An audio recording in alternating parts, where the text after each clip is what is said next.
edeba eye Kumasi online TV so Tik TV, Friends of Kent TV and Kente TV ene eye adwada nim se ene eye Founders Day afofida kese pa edema oman Ghana nti ene oman no munim na yanko ba bia wo fi nanso dwumadi nti awose baba betra se na afi di nkomode fa oman no ho fi se oman no sene ekono wo sitim chichiri Ghana na efri adum kwa adum ene enkomo ye ba bedi no edoso ene Founders Day yebehwe ono omoji oman Ghana edisi wo edi omokra to ho yebehwe ne edi hu nkomo na enu achi emampanyina ka semi se ba ko fon kwantime nye Ghana emfansi wo yebinom eka obi na boa ya Ghana oman no nti yebehwe se sasem no yebedi nkomo ana afi nso emampanyina da mahama se ope baby a entro na da pa ewa Jubilee House ke mo matwa hie nyina na ya de asabi omo nhye da nka no kore enti wanhwa omama information bi a mafan say enim because I misinformation as mislead you say ba ya be how na se ne omano ubu a ode kono fi se bi ade waye ubokom no so na wonye ubokom na bibia ti se boku na ese boku na so na ntesa so ode eye enkofo tutu call fence no fo no ye mfato ana afi nso ode eye jida enso sem no so ye mfato ni nyina ya sema ene ya transi ebedi eho nkomo na bibia atumi akoye edamba nyina ene wiei menim panfa kese menu ene babedi dwumadi yenua Bema Samuel Abochi oye 10 president ewo Ken University yenua ewo ha onu kresa ye communication team member edema NDC yenua Bema ye fe no eye Grimes onu nso eye chairman ewo Asuka constituency na onu kre ejamu de ma eye the new force yenua Bema chada ono eni panyina oda no ewo as chairman ewo Asuka eni be di nkomo ne ahwese sa oman no eni Founders Day enya no se na Ghana be sie frɛ akwadum na fi nsi abato mu sensema ye be ka nsem gakra be din eni Wofa Danso ye da sese onyamre na sabe wabode ma dwumadi wo hwɛ ye na fa utie yakopon hyira pa oman no edi e wo sekekere ne koye pa ye nua Bema Abochi wa Bema me mo akwaba ya meje so na bom dise nyankopa dom bibia e boko nyame de ai na fam de aka o mine president not so na obe ne de na kirese bibia akoye odi kai ma memfa akonya we so nchia yahwefo ne etiefo nyina na nchia kese nso nkoma Emmanuel Kwioko amankwa motumfo na awoke university me nimpa ya okande nti yenso de babe ya femi de ye babe som oman no ti enwenti ayaba okay me da se yenhwe on se video bi secretary social media se chama wuntumi ekase yento abamfama ba me kobo Mohammed wonya bi ahwe manya bi ahwe na ye very interesting onse ade anyankopa ahyehye ato no den se nimpa da se ni betwire agu enye chema wuntumi nko ena waka se asanteman ento mo abama His Excellency John Dramani Mahama already president nankasa nso aka Nanado Dankwa Akufo-Addo ono so all many speech or say Nanado Mahama government that say Mahama nankasa president na dream no podie onim se ono ana nyankopa de esi ni hene na mum tatashi bi no ede o ya se befa nenso afie de o MPP de emfa on dabi okay nice ya mo patum to say is NDC on toba mo bo senesi go o bibia koye wo hwe map na abana sisia His Excellency John Mahama or the northern regions and Professor Jena no Poku Ajimai recently or started from central region from 1st to 3rd August warm reception okay even the campaign launch at Temali. It was very surprising. We were not expecting that good number. We know say yes NDC is attractive, a lot of people will come, but now it's so massive. Oshe Oko Boko any Upper Easter a doma warm reception ye de ma His Excellency John Dramani Mahama otimi say nsesan aba Ghana fo hia bibi na saa bibi kro mo hia no omo nim say His Excellency John Dramani Mahama no bede obetimi aye ono na mamuo hu hyehye e na omo gidi na ono so na omo gidi say why bi denti no obetimi aba beto aso no waboa magana etumpum. Okay, but yan hwe mashe campaign ase anase we entity ho. Oh, campaign and yashase unze 27th of last month July and I launch wo Tamale. Into campaign ya shase ano no. Mashase isi bibiye kwaso no. Bibiye kwaso kama. But asubeka sasa bantem mashase ntem do say akabosu mi be se nimle kotroba. Na busu na we start campaign tem say de ke fisi bi anka akaba abosu mi nsa na gina mu pa na we de agasa de ebaka obabre mpemfo bu be say agro de ebeso e de ifra no pa ti me body me hu say late because campaign de open ya that's the appropriate time I obetimi ade wa shase ti me hu from so bi e wo ho. Okay, yeah, me hu from so bi e nti we say mo hwa ebetumi aboa mu afia batue mo hwa nda so ho sem betimi di nkunim nti Ghana fo no ebeto amamode hu ni say. Okay, to project victory, you need a lot of factors to consider. Okay. Currently, everyone in the country knows, say NDC is the most attractive party and understanding the highest chance of it me win election. Or pools some research institutions are conducting. Science shows a show positive on the side of NDC. Or global info analytics. Any other research conducted PUSA. Which is the NDC, His Excellency John Dramani Mahama. Sometimes we timing 55%, over 55% and above. What else? You know, be biatre. And I any anka so physical observation. Yeah, the reality on the ground. And a Ghana for bread, Ghana for super. And I am so no NDC na near Ghana for pay at this particular moment. Or a political climate for now. Or your main opponent, Dr. Baumiani policies or the other. It does not resonate with the plight of the Ghanaian people. I didn't know catch them say, oh, quack mobile phone. Now, what on near Tuane 1 city. That is not what the youth of Ghana we need now. And any here. Say me krama juma. Every month ye tu me commit me at phone be me pay. And I me be me juma abaya so masse me juma na ekoso kama. Me met me at phone me pay. Me here say aban be kwa kosa phones. Any say aban no person je PZ for ne ifu adwuma yo circle boys ye adwuma ye.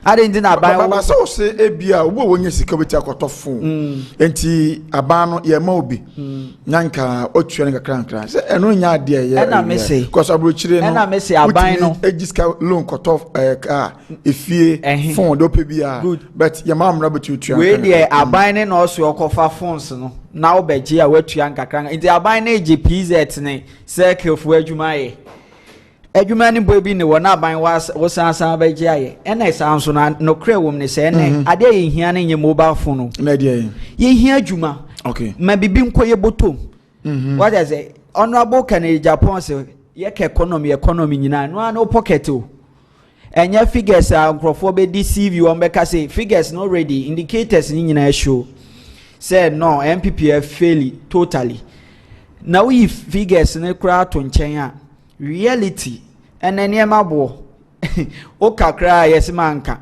omo nsem omo kan way back in 2012 and 2016 and even 2020 and okobo so an omo buafu omo se omo anka nsem omo kan nyina omo se omo anga because omo adi Ghana fo hwamo nti na ade ye hia ne de His Excellency John Dramani Mahama and enim ne Ghana mabru hia Ghana mahia Ghana fo nyina timamufo nyina ye hia eno nti na we propose the 24-hour economy policy adwuma. But what is Yura Mahama ka sembi say ohwe ekwan a jidafo edine fa so a omo ye confirm tutu ko Burkina Faso ba pem munya maaye no so what won asem say waka say saade no so osua bibia firi obejo mampanyini be ma onya sanfo nso what you want say yes what you want say ne tie ni sa confirm issue na almost ye to kobokina no na make no misinformation we mponya misinformation disinformation because MPP for almost share the intended almost share the pass almost be kasema to Ghana for team no more for betia His Excellency John Dramani entinye Muhammad Kansa o sada project na sada project no me hu is maybe o say o hwa say I've learned my lesson on a confirm management. If I come to power, we will construct cages to make sure that they don't fly to Burkina Faso. Sada is appointed me as president. Mahama tells Galu farmers. Enya no kre. His Excellency John Dramani Mahama nko jina bebia what minim say enya asasi so.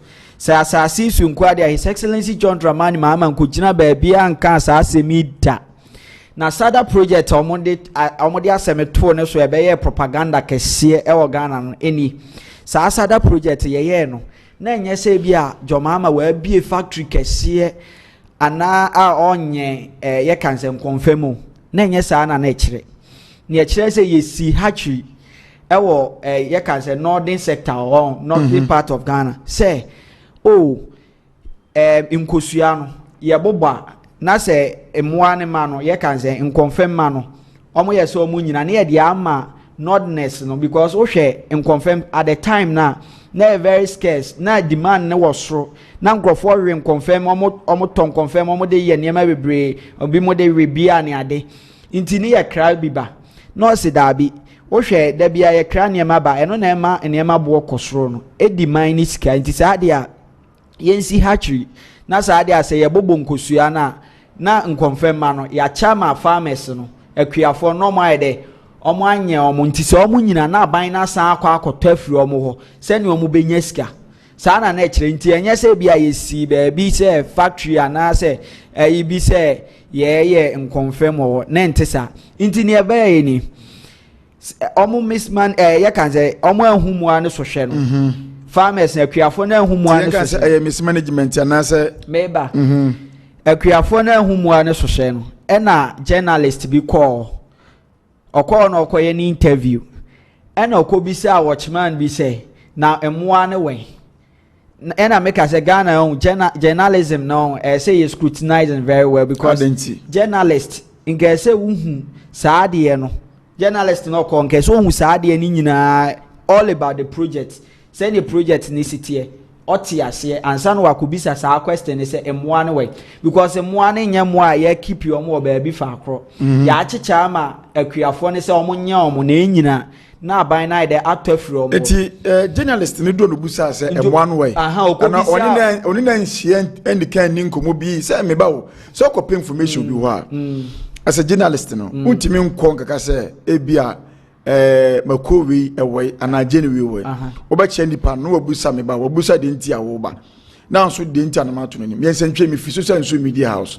information bi se me pefrim ho ba oduwa wo se emo no wo ena me ka che se enkomodidiem no bisa ne se emo ne wen ena watchman ne ka kire ne se omo atuko Burkina Faso well, just imagine, which is remember what the watchman can ya watchman in a kai and I did not or so the cancer watchman or dahon or that hatchery one and your baby I didn't confirm go a baby I didn't confirm kusuagu it is almost we are now or much and confirm na mekria for say monya no munina na bina san be tafri mu amo send you mubenya ska komubotum what I say inti journalist ne call on in some training ne call no adwene say eye baby aye be nya moa o nti ono no kura no ne hunimdie nti okwa no no pese ohun se emoa ne guhifa emoa no omo se omo nya omo no omo guhi na watchman no so tufu ne ma no seden no ka kire ne se omo atuko Burkina no no de kwatwero he statement okay na MPP for so ma omo de ya propaganda ye fa no to say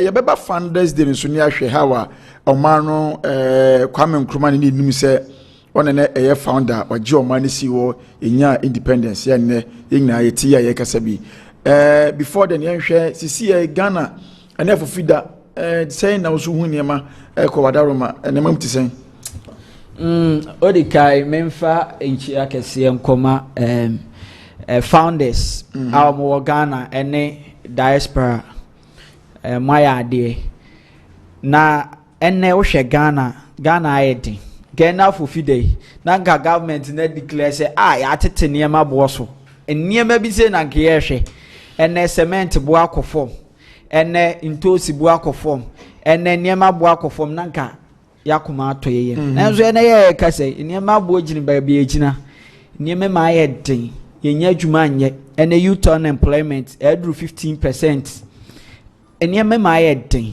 nti sia pa de obi sam sɛ sɛ ne Ghana city a na me kra me expect sa question ma fancy bia wo do compare Mahama Tama na ɛyɛ ɛkyɛ ɛnɛ de wo bebre o hwa bebre ni de o hwa Mahama time na unemployment ɛyɛ 8.4% ɛnɛ ɛdu 14.7% ɛyɛ more than times 2 that of Mahama we here no free wa o hwa inflation rate Mahama time na yɛ 15% about 15% and na make us say even last year inflation to me drew 54%.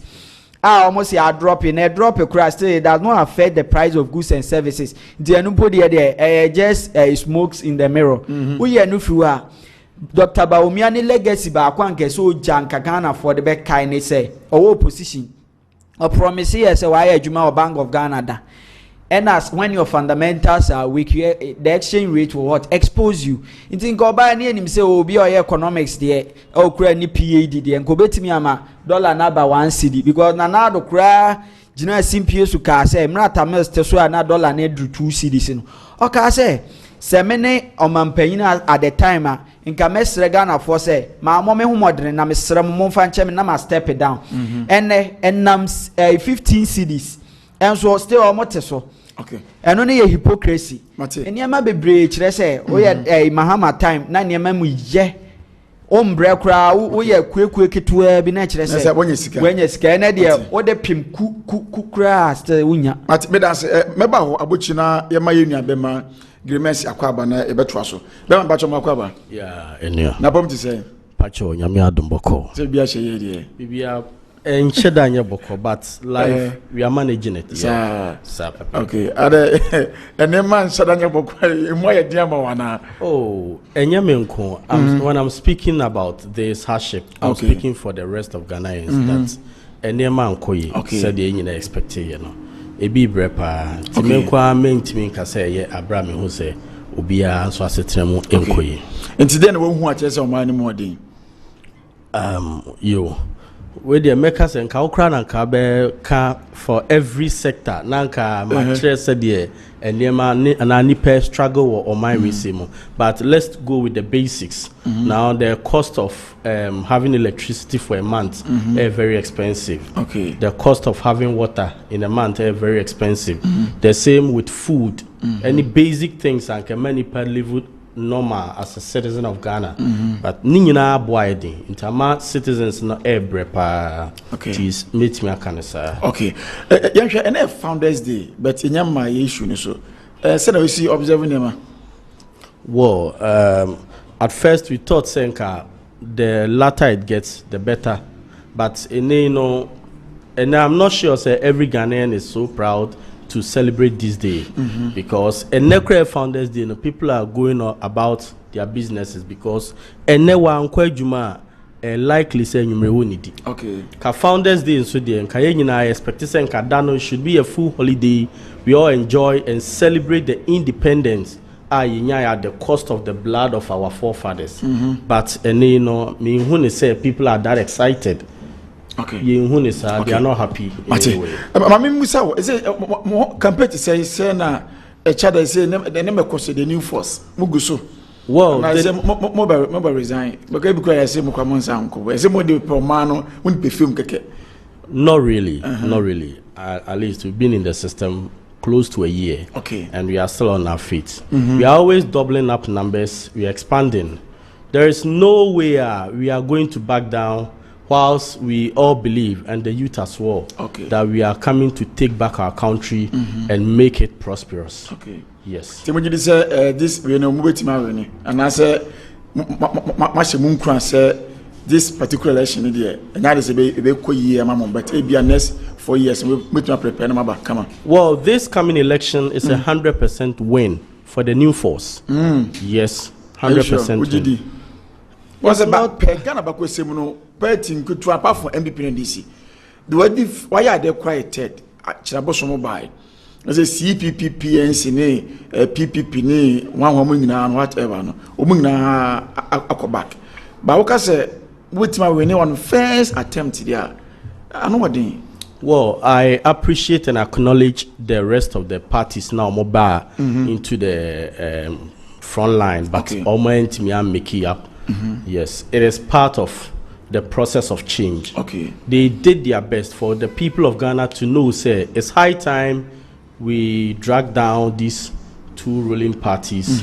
Now a new force or a third force ever. Okay, they did their best to sensitize the public. But ours, we are here to stay and to win.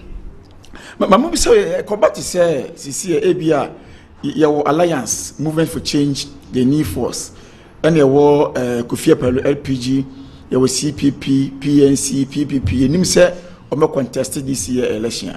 You don't know, but maybe so. So Kobasi Bia, Alan Cash, said one Odike. Any events, I think Abu Sakara Foster, I mean, Petty Kumani be a team up, no. So me approach ma. I said, Chama, no, mobile follow, and now stand with Jada. Well, that is a big question. For the interest of the people of Ghana, the new force, we are ready to align with Ubia, Ukra, the same mindset. The same vision. Said the Nana Kwame Bidia ko ekura for Ghana no. Okay. Say oba na ye nyine pese e collaborate here. Well, I will for crap from dodo na ye atiasefo. I think any means at all I nyine be form a coalition na yet me a project our vision to the people of Ghana. We all appreciate anybody whosoever party or woman they are all calling for a third force to do away with this duopoly. We are likely to align with them so that this vision of a new Ghana will come to the surface. But Obebu say Alan Cash, a experienced politician. I was standing for my friend say decay, standing Ogusu, and new force. I feel na union or unity. I didn't know Manka na money ni tinase. Maybe a money say oh, in so experience.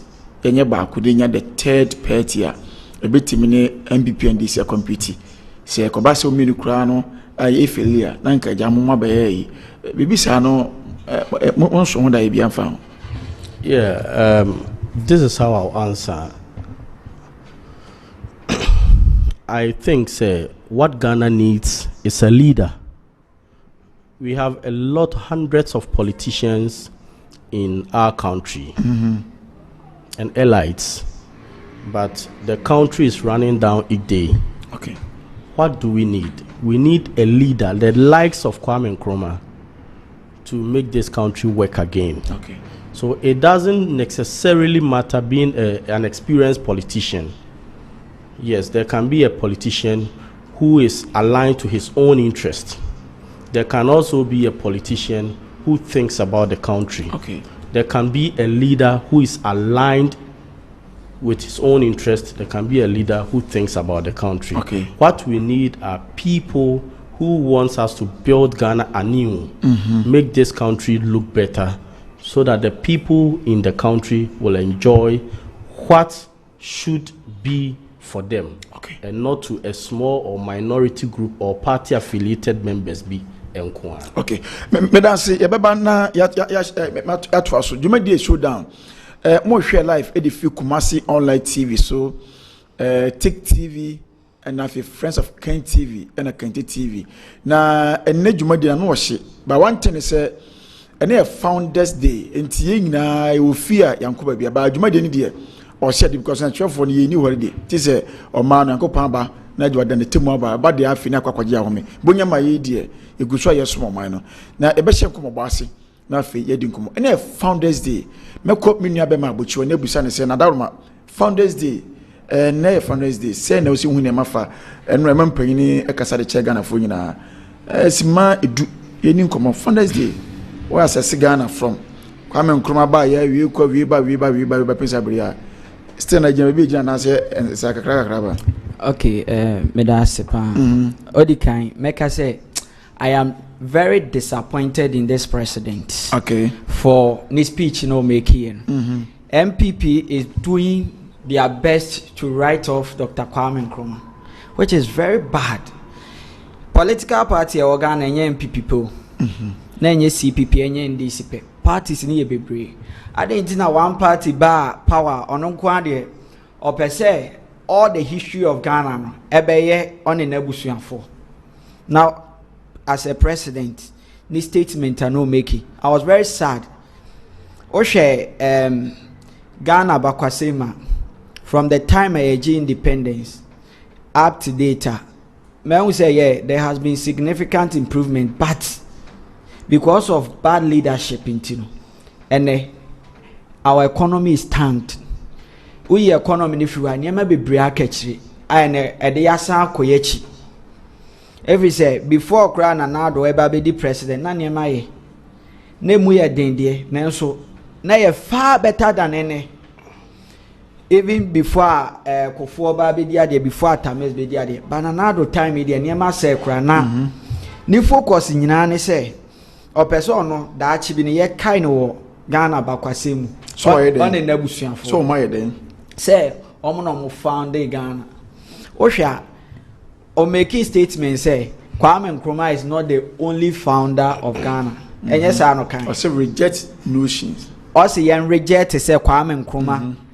Mami yen jin to say Kwame Nkrumah and a founded Ghana, which is very bad. Honestly speaking, Ghana imra ebeji independence. On our way to get independence, a lot of people contributed. Nkrofo be give you more efforts. Nemo yeka the one who founded that at least there was one particular person be on or the who farmer or the new see or your sacrifice a dear kunanim or no dear nim or the mama history kakra Nkrumah every achimotano Nkrumah nagasana go person a priest but Dr. Koji agree and achimota or trene a lot of things about Marcus Garvey and Nkrumah na aspiration to become a priest in Roman priest a change here and obey a socialist or co school US and UK and on a Nkrofobia to say Patrice Lumumba first prime minister for Congo and George Padmo omunyina they were socialist people into normal di insa also yes, no more into Dr. Nkrumah Krane, George Padmo, and principal organizers of the 5th African Pan-African Conference Manchester, UK. After that conference, he appointed Dr. Nkrumah Mobe Secretary for West African National Secretariat. If we UGCC, 1946. Omobeti UGCC. So that time no na ye enimdifo ne ye kukudanfo but no mo pobi obe coordinate party no mo say no Dr. Kwame Nkrumah he's brilliant man and ne ideas ne ye towards liberation of Africa and the freedom of Africa. What do I say?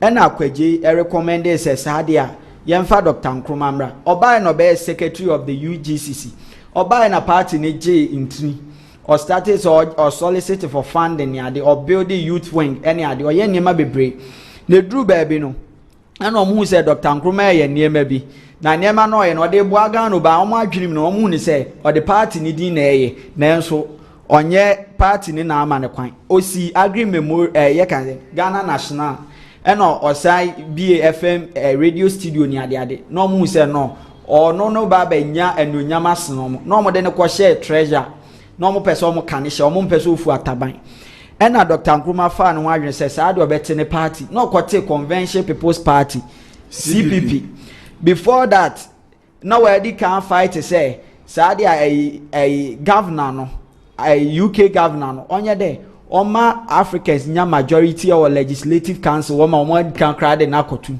Inti sa fight him no kodem. Even the election CPP election not them and no winning. They won a 34 seat out of 38.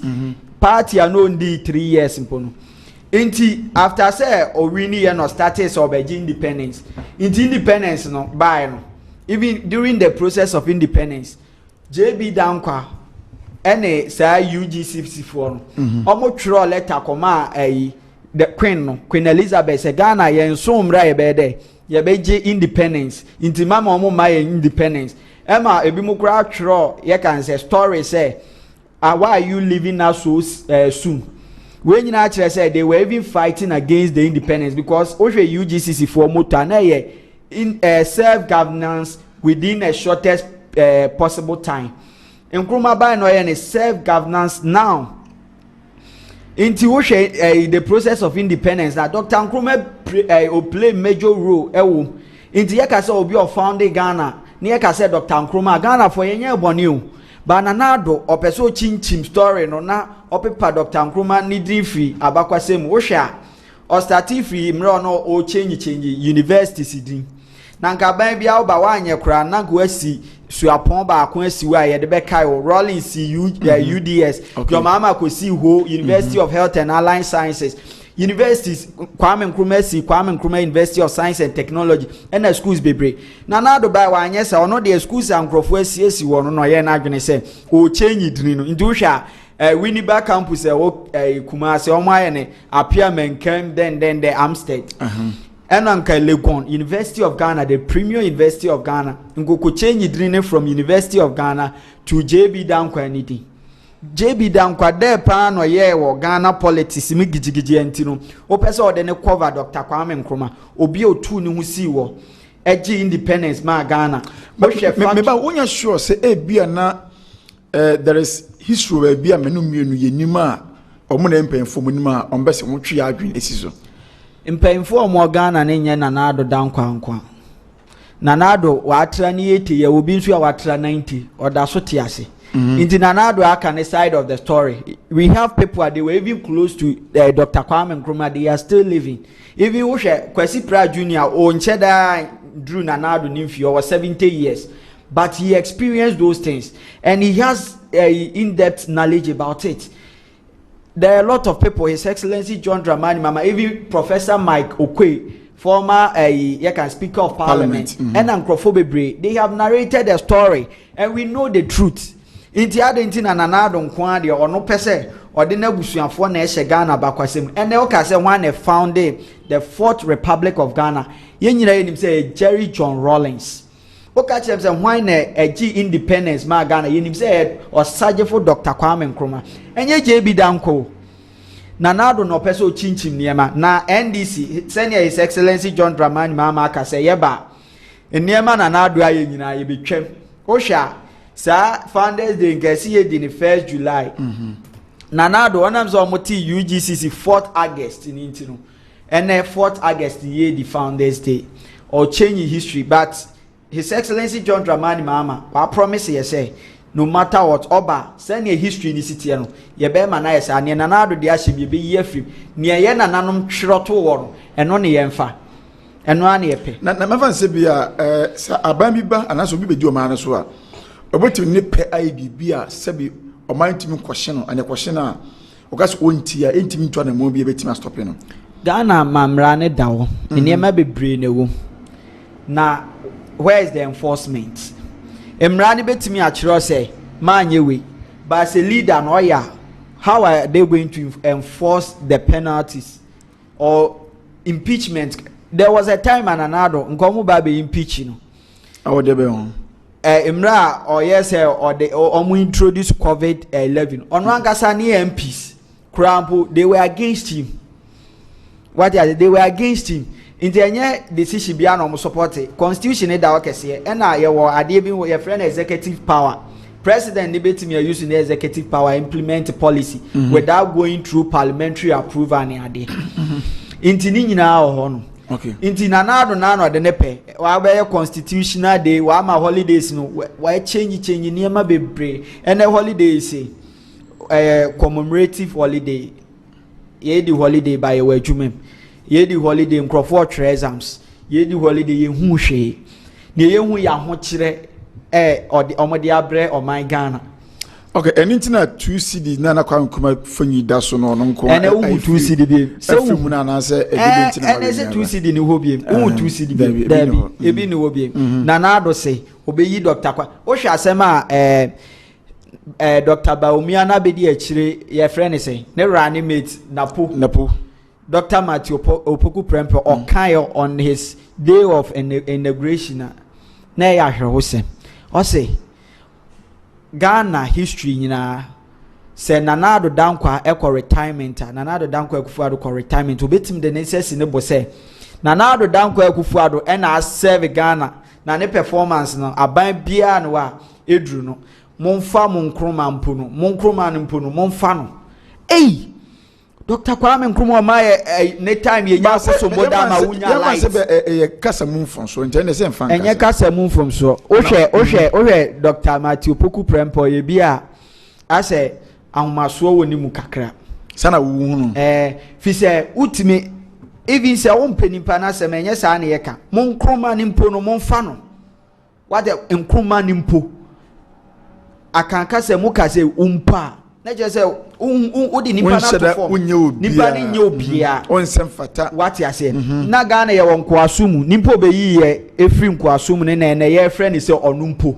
obi o ma ya akosombo da ma ye ne yenya kanea onumpo ne ye kasa onumpo onu sima me onu osisi schools e ma na ya be educated ma Kwame Nkrumah University of Science and Technology Dr. Matthew Poku Prempe onya bi koye ne wa be ye kan say adihuni onu enya wan brofo kan etime ka se Dr. Kwame Nkrumah nimpo uze ya hwe ho mate me da se ye nua be ma abochi ono na esi a ode nanum asema abewe be beto aso na ye di nkoboko nsem ne miensa ba ni nyan se Founders Day ya enne ye mampe na kufado ya oda o man nyina no na daruma ya ye dia ba eye esienra na se no an ye 4th be san se eno Sunday meeting on said the ban Monday until the 5th August 2024 enti ama aye bibia o Ghana for bebre timi am ketesene se adentina mampanyin ni ba was sa enema bebre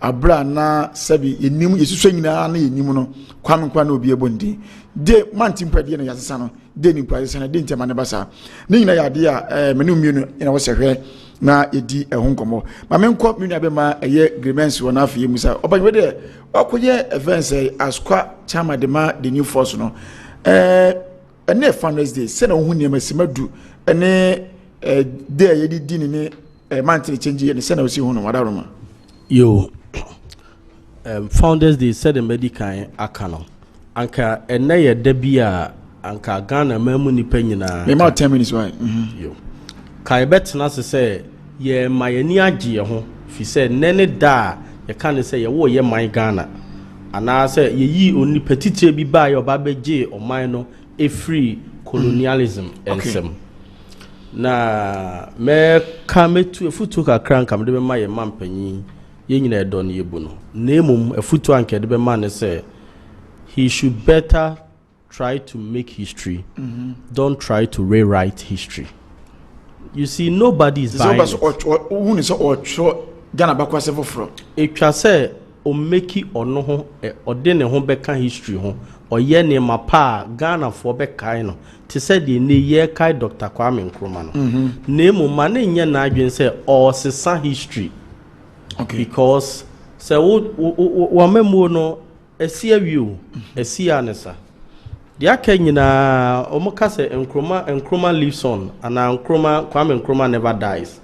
Yes, from time Nkrumah eka baby babesi ne amemo bia ni hwa watoto osagefo Dr. Kwame Nkrumah ase di entra cause duma odima o my Ghana no sabre na mpanyifo pii na wo manim na politicians wo ho na leaders bi wo ho enso di enti na nei o man no bo osagefo Dr. Kwame Nkrumah din eche obia every say ono na champion the independence and Ghana ye enjoy.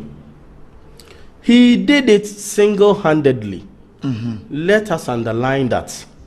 Only it was not a shared goal. Bia only will be here. Omo Asabrena, Omo UGCC, the likes of JB Dankwane, they were strongly opposing him. All because you were once our secretary, but as we grab abidi yenim kai, one more mining in a so propaganda the share or menim bra or for Dr. Kwame Nkrumah to kwai for peacekeeping ningina no.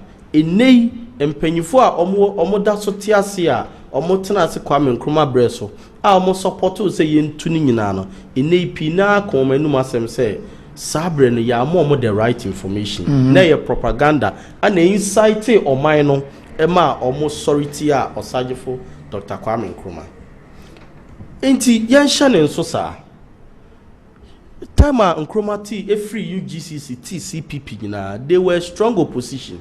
The Nkrumah ye biano, they were always finding a way to sabotage him. Independence, no, omo je no, omo original podium so. Eka said, at long last, the battle has ended. Ghana, your beloved country, is free forever. At least, ankasa leaders here and then Yera Akufo-Addo pre do omudianche mubino. Ka wasenki hu omunsu bi e podium so. Okay. They were strong oppositions. At least it is evident who say there are some letters bia ebinumatimi enya de akire say sa brempo JB Dankwamo sa akire letter ma English abrofo ne say yendru say ye independence yendru say ye free nkwaso mu entimo nsa mefa na mundi yeso ye Nkrumah ye ne mistake ye nyina ye nka ne ho ye nta na chi Ghana mind support no enti we de nkanya asem o se epegya mu kra. The founding fathers ye ni mu no the odikan osagefo Dr. Kwame Nkrumah na omo ka no ho omo din be kan big six no ho Saudi and also there were different times and different occasions and the big six in the for what I know when I read history and they say yeah servicemen be echo fighting of Vietnam War omo no there were some package be and also Monsaka. But omo train no monsanka no there were confusion. So omo ye demonstration. Then Nkrumah spearheaded it. Eko wi ase ye chi sa 6 ni nyina akokogu mu. Omo yi Nkrumah si nchen say omo de omo nka ho. Nkrumah na incited the people to demonstrate. Eno na koma Nkrumah be ye ankre efri wo omo ho. And that was where the line was drawn. Nkrumah fa ne kwan omo so for omo kwan. A free word, they never loved Nkrumah. Nkrumah Kodefia said none of these leaders came to his rescue. Let us be frank. History is history.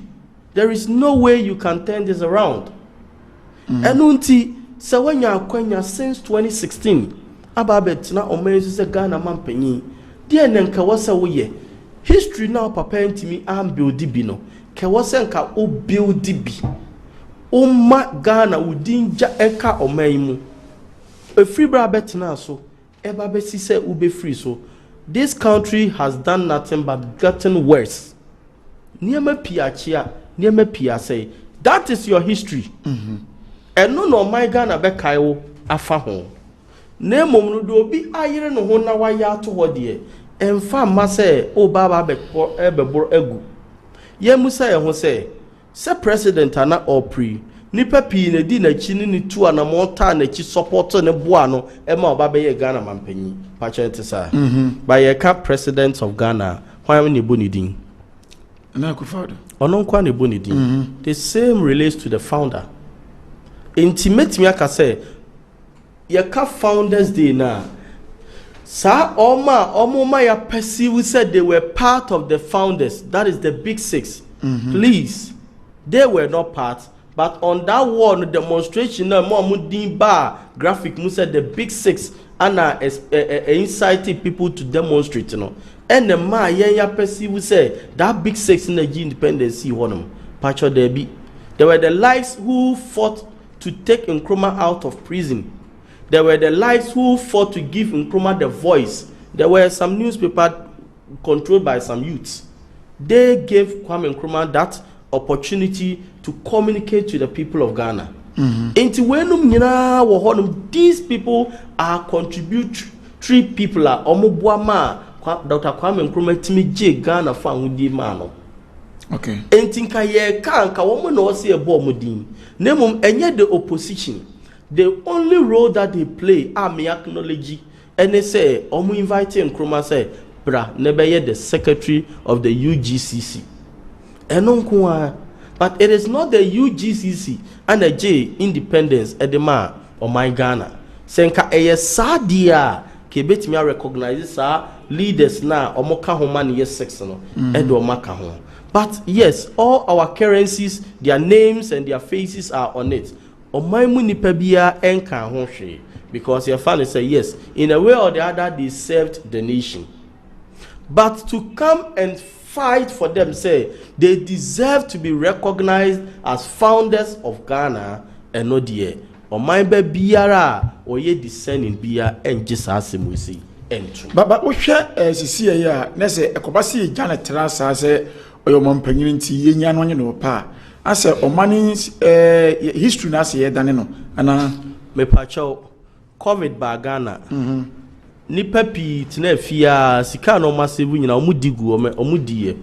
Enkofo nyuma ye close no because there were restrictions. A lot of things happened and then nipa ho kire omopa. Okay. Just after COVID, on my way, abai we sa impose tax or so. On my ni sun ye kire on my mampanyin, e sun kire emu amemu no mu for no. Obi antie, they did what they want. They imposed the tax, the COVID levy. Okay. And e levy ba, you all agree, you all attest. There were a lot of fights, even at the parliament. Chira say on my Ghana and Jintum, but they had their way. Almost half also ya the 11 to mine ko na history na oka with me. Enunti omobeye do omobeye. Enunti na memo ba kontena da. But se ko ba si Ghana sana, because we say oba se sanema. Yan kra no so ye wo mu. Foforo ba, foforo nyini, foforo konani.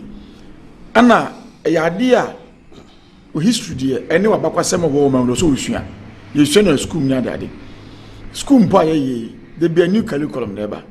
We ko na we aba, we ko ne we aba. De ye no onye sure say ye damage ye history as a oman anase ye service no. Because amament ya se go say Ghana trasa o mampanyin enim from day one say na Ghana bakwasem tie se kwankwa na founder yin na enim ekwa baje Ghana esi wo ya chi mi tum se na mu na mo kan ya de na eche na jebi dan kwa dumu ba mu ne akwaje no fori atamba ba mu na se Ghana se yo mampanyin ti wonye de wo so ye de a oma no ye peni ana se pese se no ofei ebi ama asem na me kan no wan sheda antimasi but the na make kosi so ne say once he's the president they are in government, they will try to have their way. Enuntina e was a Ghana man so hunu say o ma memo na e ba besi December ya no. Ye man nsi ho na empem hwa forever. Ya emabiem. Na emabiem. Now the good people of Ghana will assist the new force movement to rewrite the history. The traditional history of Ghana. History ye nyina ye nima ye sua no nkrata mu edi nyini bedru sei no. Ya restore no. Okay. To set the na ete no na oman no enya ne ntoma pefra. Because oba ye no wo de wanya akwanya emfie nwotwe set no oman no so now also contribute to the history of this country. But odi no wa ye no say you say nyo dachi enno ne beda udin so. 8 years na ye hunu say Debia Abino has their own way, not listening to the voice of the people. Ye kaini na 8 years na ye di e-levy beto o minus so o minus re ya ye nti o no ye be kaini na 8 years na ye de COVID ebeto a COVID levy to o minus so o minus re ye nti o no ye be kaini na ye promises say ye be yi ye betete ports ne we say levy ne sa na mani nyina so no ya ntete so no ni nyina ye be kai enunti history ne de waye no eno na ye ka ye bone tofa de hye abakosemu eno a na de be kai nana adodankwa akufuado ne na memu obebu no oman yi mu said ye de kai opapa Edward Akufo-Addo no sa pepepe ne ebeye enti ebisa se bia wo choose as a new force as Scop constituency chairman yakase bia wa dwumu ne de wo suan de wo hu no ma egan ba kwasema nka wo beka ne say yo maternity awa say time na British edi o my Ghana so no owura bi efre no Osagefo Dr. Kwame Nkrumah okọ ni suku nya ni nim de wa abrochiri UGCC as a party efre no ebe ye omo secretary but in the process na one omo aligning in terms of policy no hu ne say it is high time so my Ghana nya ne fa hodie enu nti sa Osagefo Kwame Nkrumah ebo modern original say obeji Ghana efa hodie ama no enti ma ono ane party for kra no eyi ni free party nim ana okote party efre no CPP emu ana odinya independence ema o my Ghana nachi otu kwan no ana man na sa wo mo peso mo din beka history ho ne no omo betray no ana omo tu na aban guye okoye nkwa wo bi mamu kopim se owuye sa Osagefo Dr. Kwame Nkrumah ono ne ne yedi ne da o man Ghana nyina ede ehonhom ne etumi nyina eta na chi adana se o my Ghana enya fa hodie pacho media no mate medase to aso djuma die showdown aye Kumasi online TV na yewura master Kwasi because oko pise from otaka pa Master Kwame o se Master Kwasi se o hwe o man na se na esi kona ane ensema ye mampanyin na Akufo Addo kana ase o beso o ye nema bi ya emwa o man kura because of say ebra na Ghana ye pe fa hodie ni adade no Akufo Addo papa ani mpanyimfo bi a mo Kwame Nkrumah omo betray no ekotwe nkrata bi se de papa ne ye no be ha adwen na oman nya ready se ebeje ye fa hodie enti Kwame Nkrumah nko na fight ye abra obi amwa no enti ni kwase ka say the big six enka the big one per Master Kwasi pride the okan was the big one referred to Dr. Kwame Nkrumah oni asema no papa na kan wasem say o senki tekini sa ba enipa nim na kan no mo free de no mo ye contribution be no mo ye ya o de bua ya kwan committee je fa wo de siwo etu ngina ensema ye busa ene awia ujuma de Showdown so because one thing is say Ghana ayi na idea because ade na asua from scratch na ede nyinyini na ene ababi say dia na baby no ase atwetwe aso kakra baby no ase oma no ye gire nema kakra aye de modu pa na ebe jama Ghana fo ni awe se dia koso se na betimi aye aboa ma oma no so fed makwadum ko anya sa dia Ghana mnimi no se ya na pet wi ba na obey no pe wi ba na obey no pe wi ba na obey no pe na oma no ye bre because judges no yes ye wo nyina ya aban na point do 90 se ko Supreme Court kura mpese ye kwatase abogbo ho a esan se eya aban na yinti enkwese hwe na ayi bibi ye ho enti ama oman no se ne ye pese oman kura nim ene ye hu ni sa yenko ye second topic so na fe echie no asa to aso de mamo yenhwe wa wo mpanyini dada ye wa wo party obi otu franka mamo mfagba events what question you leader so na founder na so ye oh no yeah so you founder leader of the party on your founder nimpo founder NDC Rollins na mu yini sinche no oh Rollins yini sinche da na mu ka say krama opo party ye Rollins and sinche mo na say o ka bibia pam na yiri na ya Rollins wuye NDC for ye ne an ye kan yi asem o ye kire say see and can say me musa say Rollins we na ye Rollins sinche ye ni Rollins sinche ti ase krama na opo party no ya pam de chain no and I will refer to Rollins. Oh, what's na wanya? And your Rollins. What's it opo your party ni mo? Yeah, am pam. And na yiri krompo mo woni si baby. Ya kwati ni party. David. When the politics in a battle of ideas. Say what you say on ye ideas aligning. Now better party will be our free will constitution e ma. But say ni ku na founder. On a founding father. yes sir edema NDC meboa what is a party in so enya obi ne property oh na so ba ko fa ko constitution e man no kwan so no so timete ne party it is sorry ba ko fo no beti asori from prayer tower obekọ school dem akọbọ mpaya edo so yina na ebe wi ase no na wate na asori na ope aboafo abeboa no on a founder and leader so that say by kopem se onu nya nwuye ne de o founder but so wu a onu mbabo no odi kan by the take over ana meboa enti mumu de papa na hu na ese mo pamo no anyway nya na wasam ka o de ya hwe na ye di jeje ho anankasa mama say e fa ne say open bi a ya misleading information pa dia Jubilee House because ono ebiasi ebiato no na da ono ane nkofo twa no hia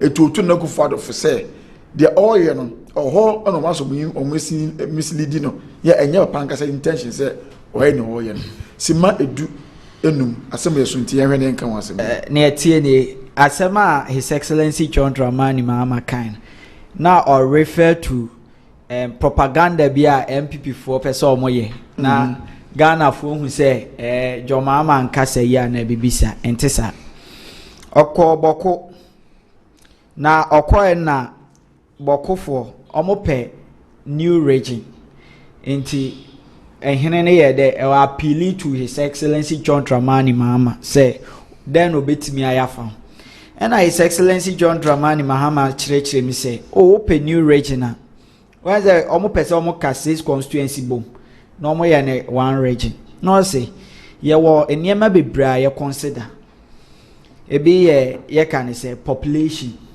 land size and even economic viability sa niema we nyina akeka ho ne ye consider ansane ya de yetimi akasa obetimi aye region enti ono de no ochire ma kire ne say na ye de ubehia anche bia na information by say His Excellency John Dramani Mahama say oba bet city new regions, which is not true. His Excellency John Dramani nkani be biada asema no kane ne say o chirima chire ehene ne say so open new region na niema bi say ene ye consider ansa ya ma new region inti all man information inti say wo hwe na say wadru one ma then onokura mpoka say they can even send a petition to the committee of inquiry in parliament so that they can push it.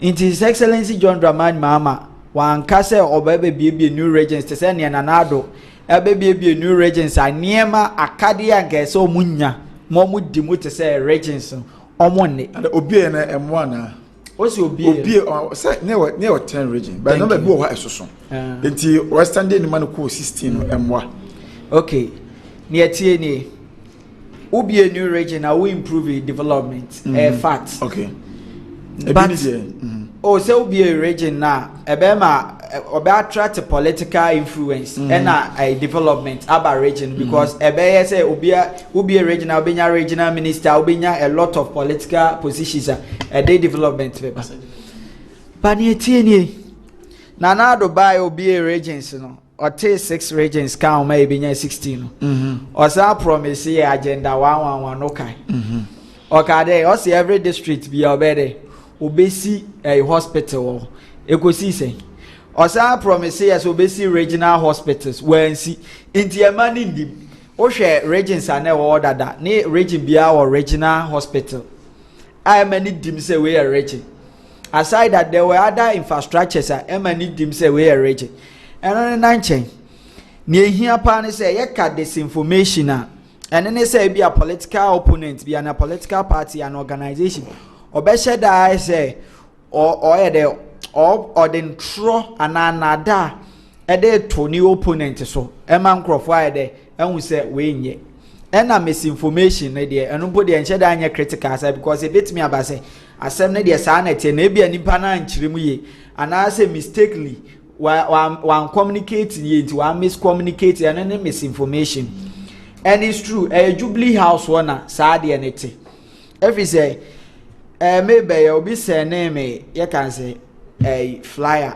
me share or a Twitter nkrofo post information nanado ono ankasa ne presidential staffers kro mo share those flyers ne ba jomama say jomama akeka say we asua ne lessons na oba obeye cage e dia cover ye kan say ye kan say guinea fowl ho ana abra jomama nkan hye uyi onu fiwa there has been a lot of false information almost speculating on the media enye no kre inti near His Excellency John Dramani Mahama kan ne de emuda o pɛ disinformation misinformation ete nanado ne naso ho a ɛna ɔkɔkyerɛ ye kan sɛ ehene ni mi sɛ ni say na ya obetimi anya new regional ye de ahye na no sɛ ɛka ne policy ho ba o pɛ sɛ o hu NDC policy NDC are proposing a lot of policies inti ni omo ye propaganda ase omo policy omo de ba no ene Ghana ye situation ne mfa so say beton mobile phone we try na kwa se bia wote new region no enye ana ha adwen tie Pastor, the common disinformation and misinformation. But yes, meaning say me person me establish say your mama nkasa. What dey about me ba? A foot or dey my empen ma ham ay nanado. Say ope ba bia Ghana ha. Say we man panyin bi pa ya misleading name pa Jubilee House. It was more like or alerting. And you say na me ba on can say bia regional or creating no and also can want some say bia statement or kind no or talk and now or communication. It's just like advice for them or man paying say bia na say wa share that's all man another advice because nanado nankasa kra believe in those propaganda or kind o sha ba omia ebe gina simpie so ka say obisa adwoma ma say nem confirm na san ba Ghana na abra enye nokre wan asem enye nokre no omumu magi atum o hwe emri bi atwam kwa omo de to dwoma ma so se ono no de dum so bae abra na enye nokre minu nyina se enimade e de bae won de bae e ba wan breso meba dum so na wo woda ba wan breso meba ade e de bae ne se kofo time no kofo ye ne de o de 50 megawatts eka energy grade no ena tamils bae kofuo kate so for buida ma tamils beye jomama bae no na energy energy supply no ni enya issues bit to say a generational capacity low generational capacity because now population na increase the demand na high na so ko Nigeria ni to gas from West African gas pipe ne da Nigeria na pipe eno kra na jomama ka se on fix the pipe na ne obe se obe me enso ye produce ye gas inti no de Ghana gas factory ba ye ne mabru bebre anya adwuma ye ho wo ye no fiwa generational debt bi so da ho amampanyin fufu omo atwam ko no nka se omo emre bi ba se omo to ye kan se light bill ma no mo aye se asetena minye inti no mo aye de omo ajai omo ntu Diema yebede ye IPPs neka independent power producers yebede omoka ena jomama de eslaba says adia we should establish this fund to pay for the debts di jomama ba oba onyo no de dum son ba o na emu no be siesie ameri plant here na ye de bia ba Kumasi Ashanti region ne adi enya jomama na de bai jomama and so come for base 2 years good and I make sure say ne breso ne bai no kre ne say enye ono na ode bai nkrofo ka say jomama na didum so bai enye no kre na one de bai dum so 2007 obekaya was it November or August mo and ye ne ayema mpanyin me president Kofo me respecting a lot but how can you say asofofo nkobon pai makoso modam when there is a technical problem one cancer president Kofo 2007 oko temani ade ko fa asofofo se omkobon pai ma nsuo ntongu akoso modam onkai now ne Ghana good intisa amre no na we needed a specific solution president Kofo anye saade ba se be ni believe ni se bia nsuo na ewe ye believe in your belief systems are ye belong to me ye Christian me believe chire me say me bompa ya nyame beti but eba ne technicality yes a machine for taba o se me bompa ya be da bi o nyankopɔ ama wadwene me believe say nyankopɔ ama wadwene say fix it technically ebe Bad into now they empire. Instead, Senka will employ new mechanisms, engineering mechanisms at the eye. Why into he underinvested in the energy sector. And the repercussion was faced by His Excellency John Dramani Mahama. Tianya John Mahama ne dum so by no correct. John Mahama mumbe solve dum so. Intina John Mahama time or the car power by a terminal plants bebre or the Mary plant or the Ghana gas factory. John Mahama Efrisu no contribute to over 2,800 megawatts of energy to the national power pool. Enya no pe ene sa Ghana gas here we it save Ghana over $300 million every year because we don't buy as we used to previously. Aside that, it has created employment for a lot of people because Ghana Gas Factory has employed a lot of people working there. Even my own friends, my MPP friends who are working in Ghana Gas Factory. Your mama never promised one district, one factory. But no buy no shenya moye.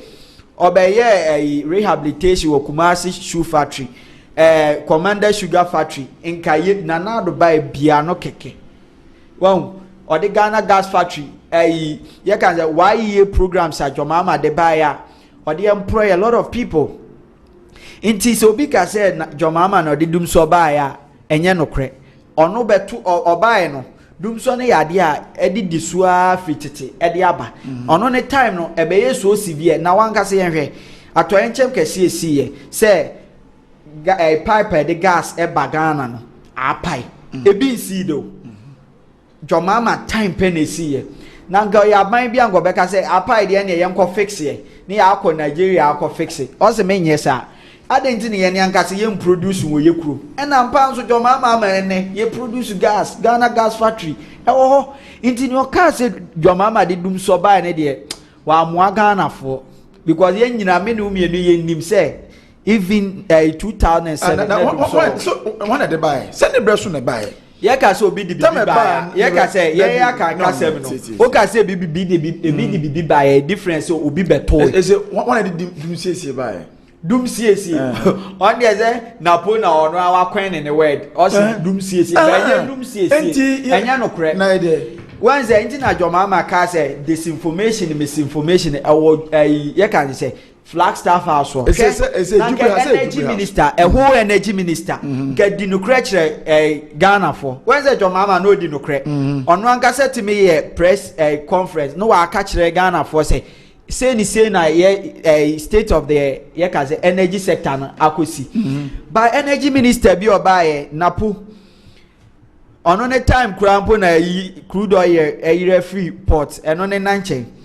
O din trochere Ghana for dum so o sa catch res or convince ye say dum siesie no no ne de enye dum so one e dey wear dum so ne ba enye MPP for enyo mo anso no mo de dum siesie aba Ghana for no mo dadai but unim sisi a Ghana ya dwiri me do sisi a Ghana ya hu no kre no sisi a Ghana ya hu ahokyere yakom sisi a Ghana obi anim the reality on the ground Ghana ene obi antimi nada obia enu nti na ene His Excellency John Dramani Mahama obeye 24-hour economy work uhu edoma nka Ashanti region de ngebeka say MPP for almost stronghold ba ohwe domo mu tudi na chi a utumi sense samba na kwa ide bi aswanse MPP work yeah ena ohwe edoma no mu di achi muntaka de no haru na drusu mu nyina omunyina ba omoba I think say ene Saturday happen Saturday happen Saturday ohwe edoma ene ye mamefo a omojom the working class and the other sectors of the economy and the biggest problem as Ghanaians unemployment and unemployment rate every quarter 14.7% and the Ghana ni bia ni bedim komo pay mobile phone ba omia so obre mobile phone ni atuan 1 cedi dabi wasa GPZ fo adwuma kra omo ye aye circle boys enya adwuma ni ohwe adoma na ti edimu ntakadi ni achi ena mo mpena da mahama achi eche se mo beti bedi nkunima na ena me catch ro say ye kra na enya physical observation e pen ye consider other research institution are conduct PUSA everything show positively say yes NDC is winning this election and I am confident say of course Ghana for because ene ohwe ahokyere woma obia no obeye say obeto na ba ma MPP because MPP ba omia ba no wa ba no senti no mu chinchimi Alan ne Kennedy inside ma Baumia ba no waba no nanado ne tetem eno o siki se Baumia winia nanado na adwene no de bewu Ghana what you say a driver's mate our only experience a driver na esa ba be kire ne car tabi yempenisa ye po bi on okura licenses wo da do be ti ya ko baba se meti bo otimi de car ko bonsum kokroba why meti bo otimi de car ko bonsum kokroba mate on the licenses won timi twika on highway so ena message highway ko bonsum ena message e kokroba ena message obi ko tin ko si station e ko park se oloda ena message yeah Ghana we want to go a very long journey in terms of development and ye ko ka on fabulous here that me da say ma yenko yenua be ma agreements on to so but you see no and na do say I first about Mahama CCC o pe bia o ma no ya misleading information pa dia na ejubri house ho eti otu akufo adofo say ene bia o ye ni ade no won hwe ne be handa ache sima edunum ya wo de mamti o yo offer say a futuo de obi di tu a ye nge ho akinye cause onimangla ode ho bibi a odi gina so a o tufo enti me futuo a me de be ma President Akufo-Addo ne say otu ne fo a wontie but on this topic I'll emphasize more on accountability Penyifo na nanado eyi wo mu nyina including himself they are not accountable to the say obu akonta kire no akonta ni nyina ye atronko a enunti president no assign obi task bi se wonye and or the position manipa no say on di djuma bi mfama na ne reporting no on reporting ye because onim said the was nka waye no onye sa asemo ebi to yera mampanyin da John Mahama say kai the green booker any the free mobile in their own words after say Omulusi election no, yes he came to realize a lot of things say ono any ministers no amwa no cause from the point of view no information na ye de bre no any omu designing the green book at the bre no enema or perceive say wa achieve no if it was 100% on ground and was we need re-election but the people were tired but the president did not recognize that because onim says me di djuma we no me di djuma we na ye show book mu nyina de a they na chese me nya djuma ensi me predecessors they don't come in a good accountability to the government or to their leader and a leader also any good accountability to the people so it has been circulating me saw the one agency beka ho semenka agency semenka unit that is the media. In fact, I will emphasize that the media is doing a lot of harm to the country. Media should be independent, not aligned to a political party. So we media now di oyesa omaino enya emfaswa etwasenko my Ghana enya wo media so. A media should be the check and balance on behalf of the people. Say Yera Mahama si we ya Kwakaya the next 10 years a media no fact checking no.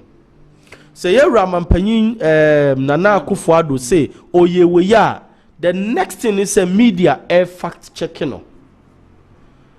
Now we have the likes of Alliance for Accountable Governance and the rest. They are all happen to be in the shoes of in the pockets of these politicians. So Emma or minus sofa because Obika Asema ye were the ose of Waso Nani Paye de Edgy Wenuma Semno Edi. Ain't he say Omanpanyi Bay say or share Bobio?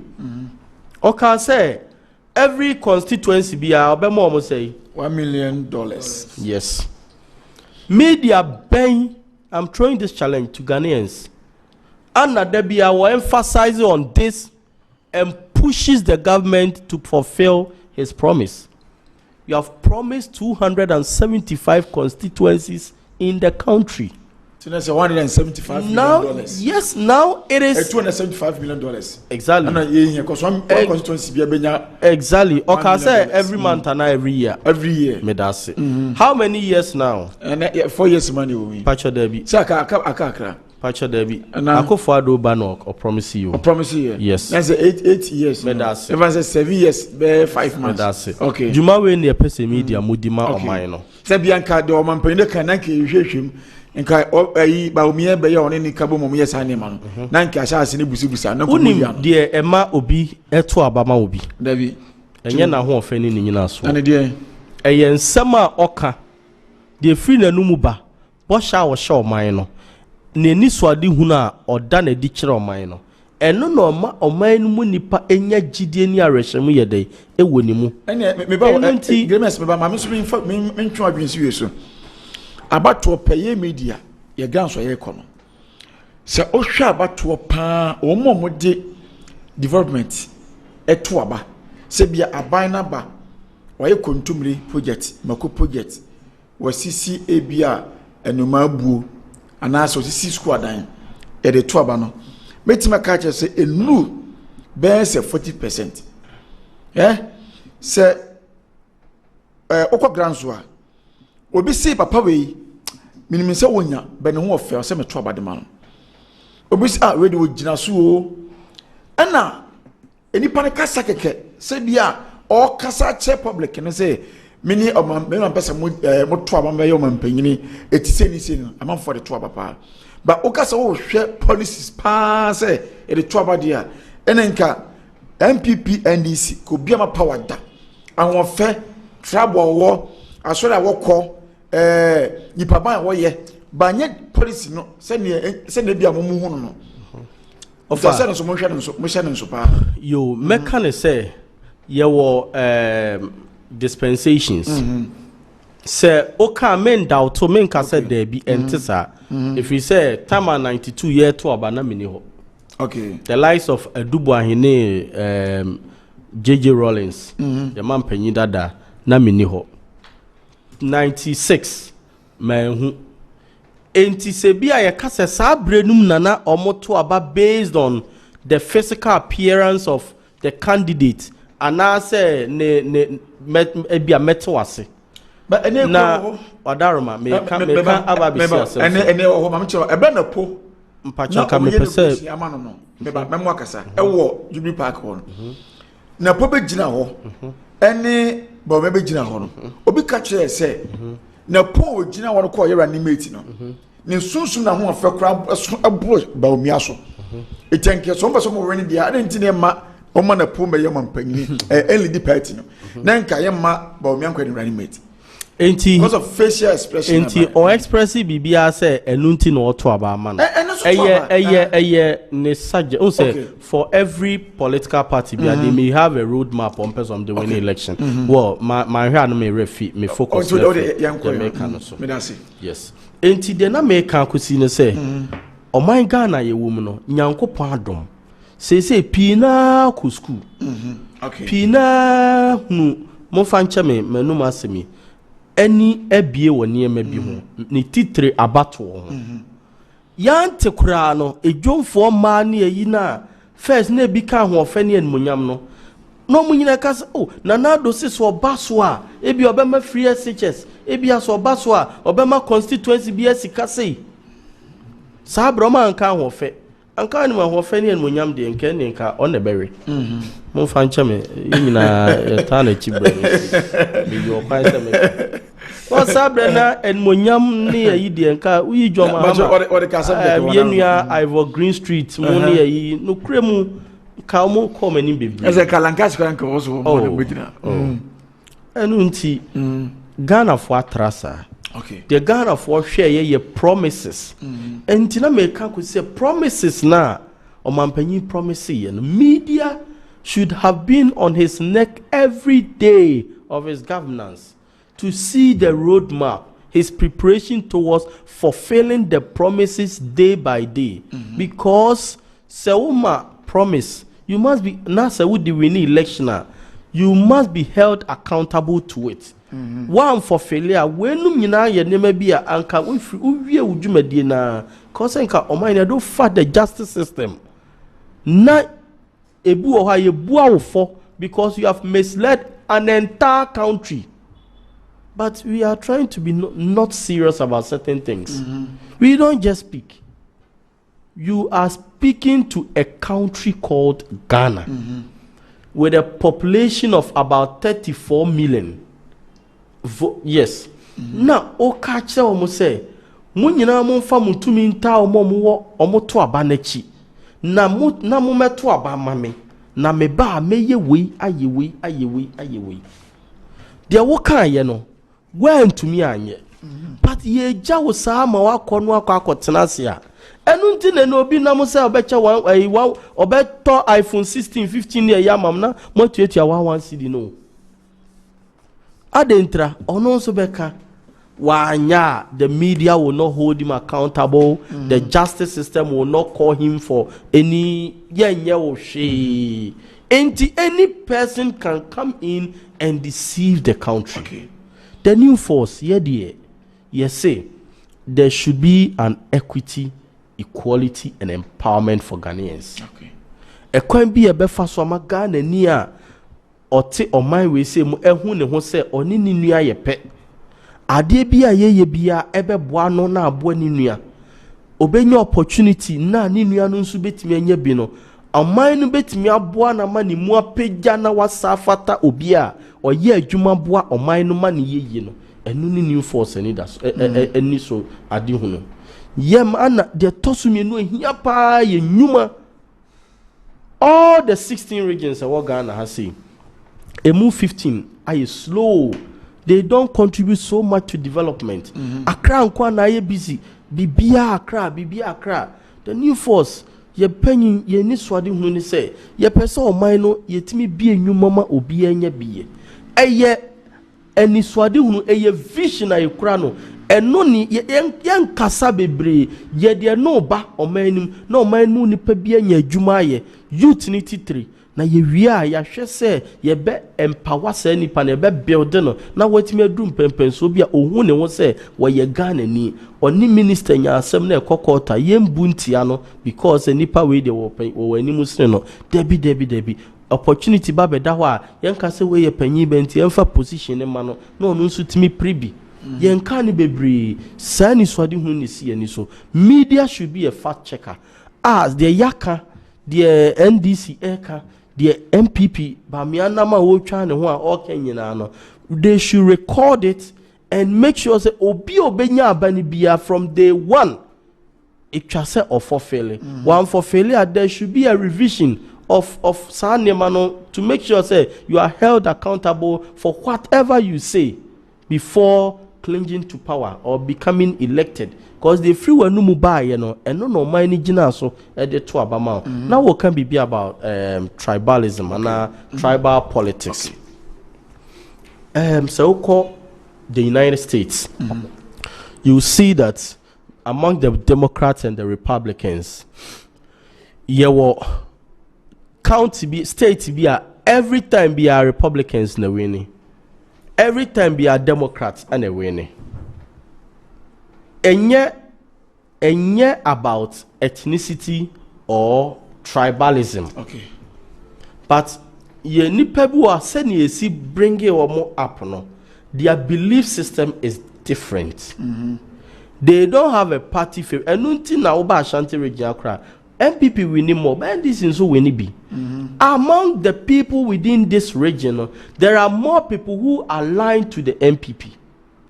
But it doesn't necessarily mean say the Ashantis are for MPP.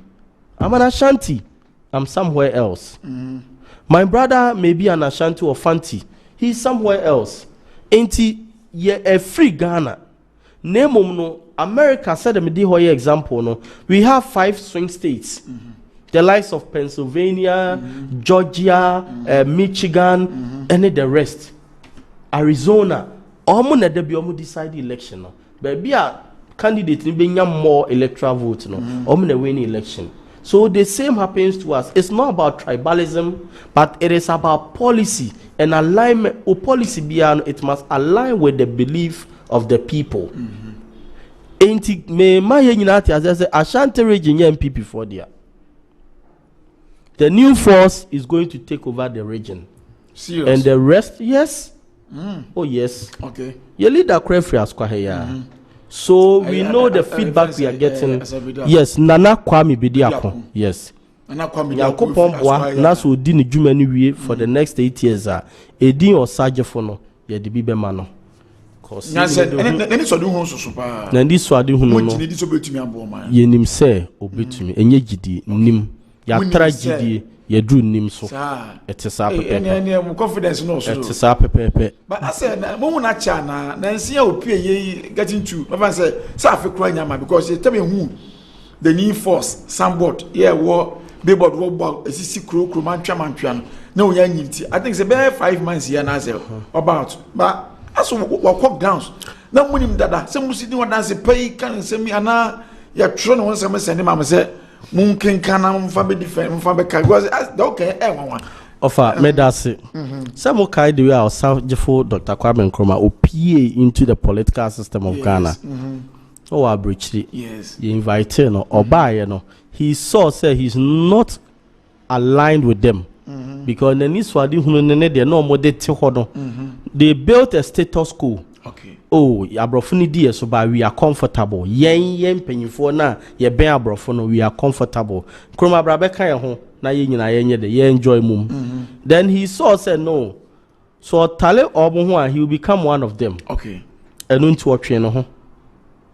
Emma omo fa ne hotan. Nti ohun sense anko fukuo no obetu mu no omo ne vision no enyepe obi onim Nkrumah life bia anim sa part of ebi ni kwam bedi akonde ya ebia na kwam bedi akonte okay obaye no senke they are the likes of MPP and NDC but why he did not align himself with them he has come anew no Nkrumah yenya ni ye time no Osaje for Dr. Kwame Nkrumah fofra yenya no ene Nana Kwame bedi akon enu nti no ba ye ba no ye ba say ye ba be ma oman na hunu how we do politics. That is one.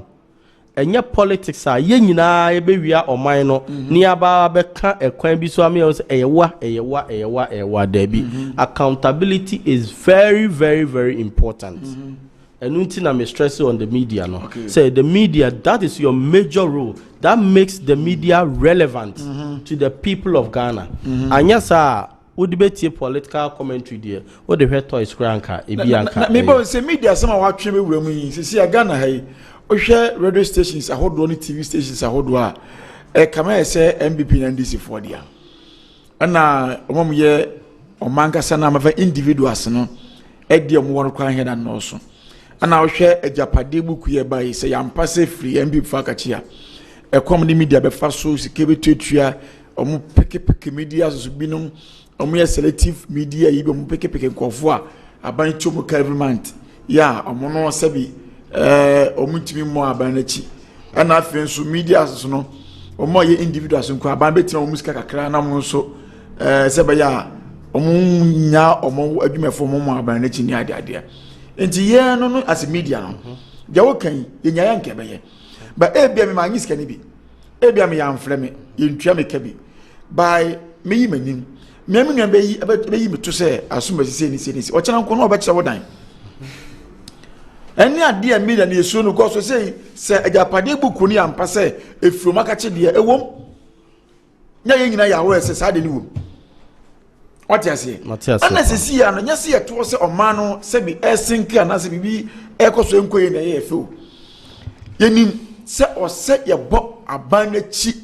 na ne nema wakeka na bom playback e ma ne tie se wo be kan we kan ma ha ma akufodo baumio alankas ene obi bia ono aba even though kwa nkrodi wankasa ye wura kwa mbedi akon o se ke cost check in back ehun se papa no ba bi ofri adwuma be na wo ye onya sika wo hen wan na mani sika den ansana ya magana for se nipa na o se ye ntro abamone se ni se no tie be politics no ente sa we rough ebekum no kre enunti no me ba they see am there for 2 year kaba any confidence ke bandiem police be ka kire say yenye ho security omano e be se e bo omano but manfo ne wo no empini tina sofo bi kwadi boni a na so be bo odua because o ne sofo set gan be bo sofo bi ko fa na so ba na yire by omo sofo bi nso ye ne ma bi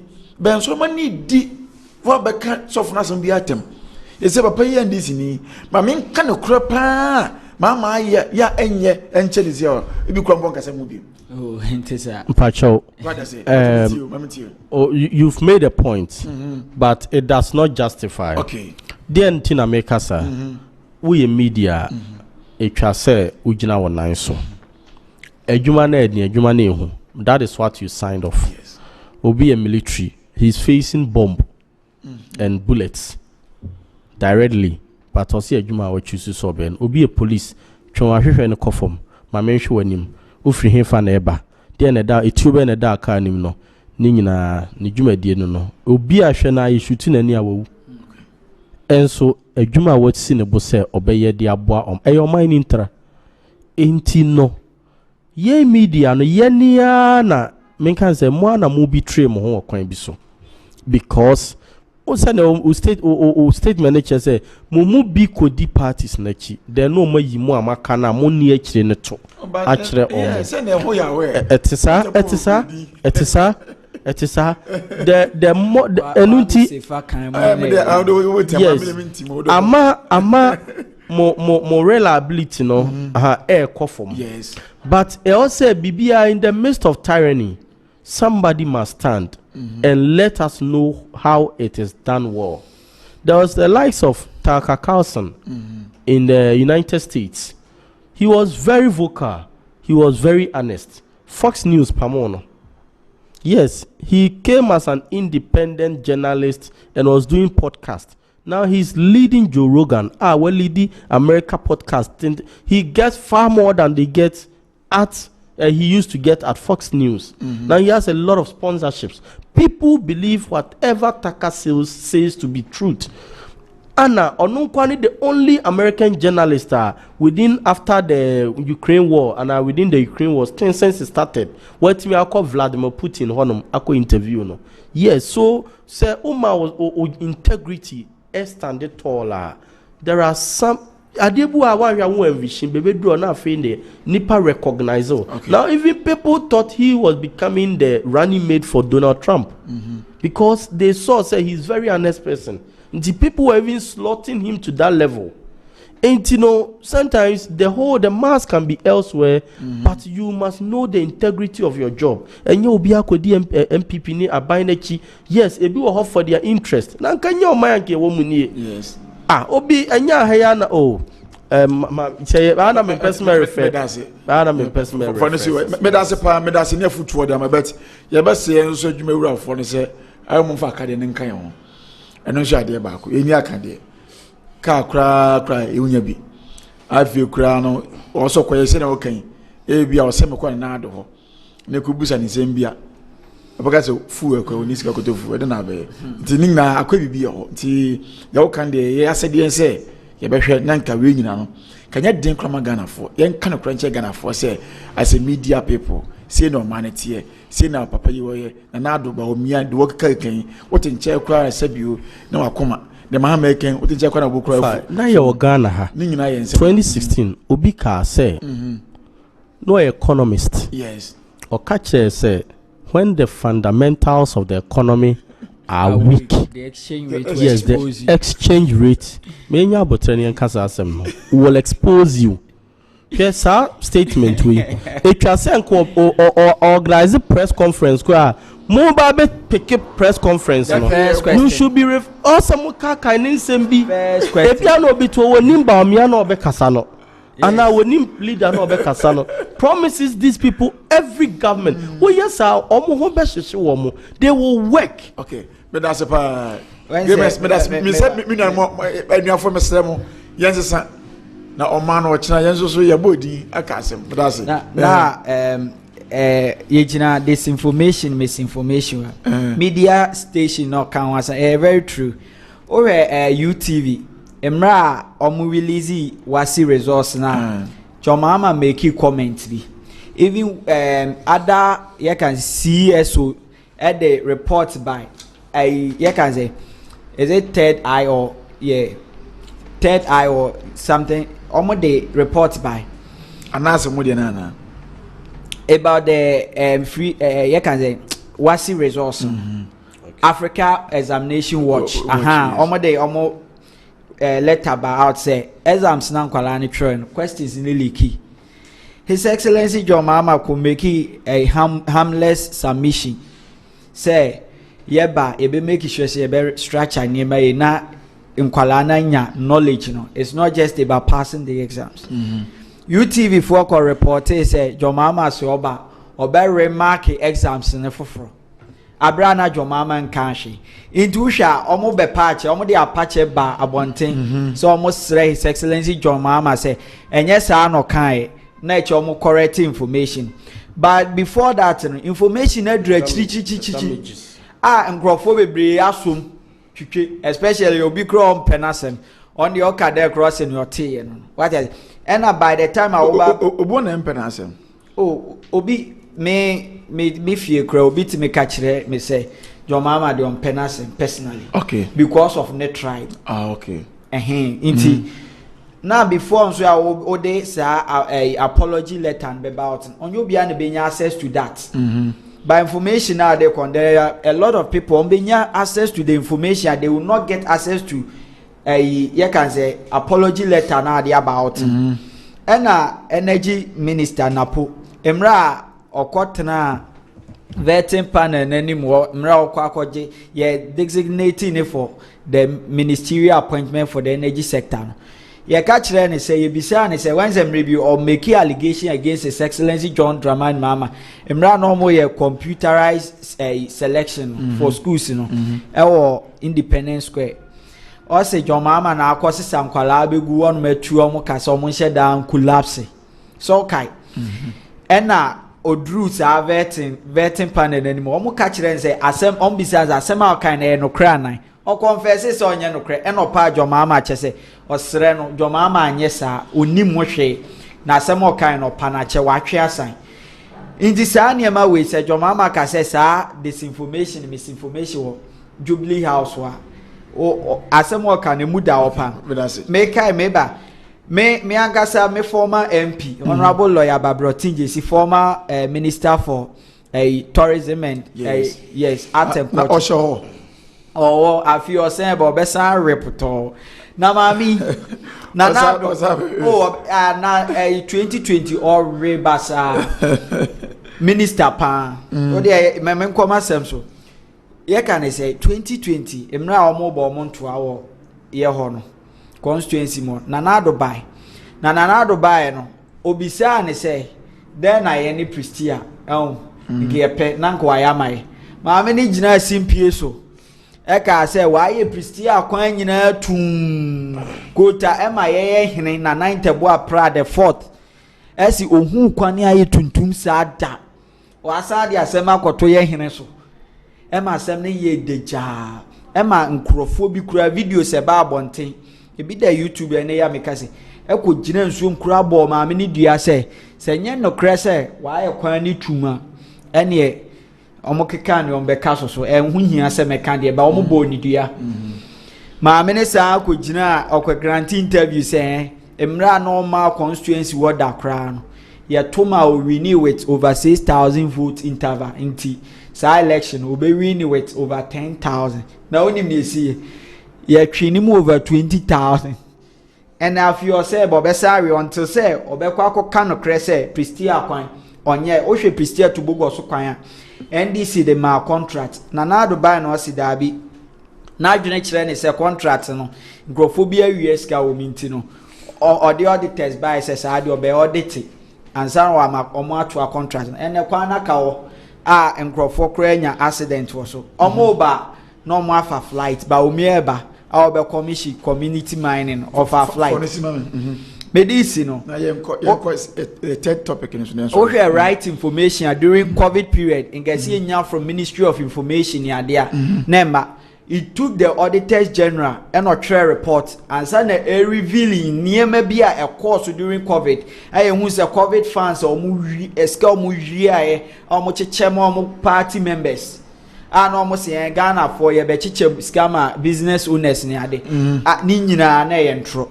It is the right information. When you access to the right information, most of the time it does not help development. Okay. Inti nanado baby oteno say His Excellency John Dramani Mahama catch and say ni referee say honom na disinformation and misinformation. He is speaking the truth. Okay. But that's nyamisha payi na be mabochi. Ma san oha mamenko offense eye agreements wona me do biwie. Say see nanado say reject notion say ye gia tum say kwam kuma na ye only person a waje o mani si wono. O wasa sa de no kra no eni kwa say ni tum mani enti uridi aye omampanyin sam o kan na je se o chese ba ko fo kwantimi nye omamunu nya de ensuo eden agbanya obi obeta na chini ade a sima enum mamemfa mana yenhwe wadaroma yo omampanyin adwen mede ne nya adwen ba ko sei de nti ameka sa ne se mede ono a ne de mfaton se obe mampanyin no so aboafo mo boa no but ye ka Ghana mampanyina ye mo nana akofo ado mo chema wontumi mo omo ka ho hwan ebo ni din nana adodankwa akofo ado osagefo Dr. Kwame Nkrumah me make me submission me kire mu se okoda afiase kura no ye wanuanom ni bia omo dwen ne ho ehu aniswade hu esi na ni so ebo modern ma yekoyi ni frɛ fiase okay oda fiase mpo no ye election won the chi ye nya anuanom ni bia omo sorry gina ye campaign ma no da na aniswade hu kire o man Ghana ema ye to abama obi oda fiase ema o frɛ fiase be di o man no so saafo ni nyina no na saa nipa na ye ka omo big 6 na ba akokora nim na omo ho se omo support de aniswade hunu no ekura no na odi ama oman ni nyina nya fa ho die omo eboa omampanyin ana se osagefo Dr. Kwame Nkrumah emo the independence ebre Ghana omo din animu bi big 6 no omo din ni mu bi because big 6 no related to independence of Ghana. Ntele de benya sa emu big 6 no. Madika kire mu se akwaje obiche bilenti. Obie ni wa oye bibi de boa o my Ghana. Okay. Nemom no na omo ye party ane ye friend no UGCC. Enti Ghana for servicemen na omo ko Vietnam kokko ntokwa baaye no. Na package e wo senke de ma wo mo no na ema. Pacho sana history eche. Yes. Enunti ema the likes of Osagefo Dr. Kwame Nkrumah edi animu insight ni pansa imumi enye demonstration enche the British government no because omo ne de befa ye de yemu bi koye ti yakwa aba na mo mfa yesika ma ye dia yenye demonstration enti because na UGCC no wo hon ma omo te say emu leaders ni bi na ye de I incited the people no they thought say ye leaders ni nyina ehon no mo kokko che saafo na ye from the big 6 no and the next day, the next morning, the news headline was the big 6 arrested. The big 6 arrested. This was around 1940 something. Enti enye eno na di independence ne breye. Ehonum no na omuyi Osagefo Dr. Kwame Nkrumah si nchen say enye omu nyina na incited the people to protest.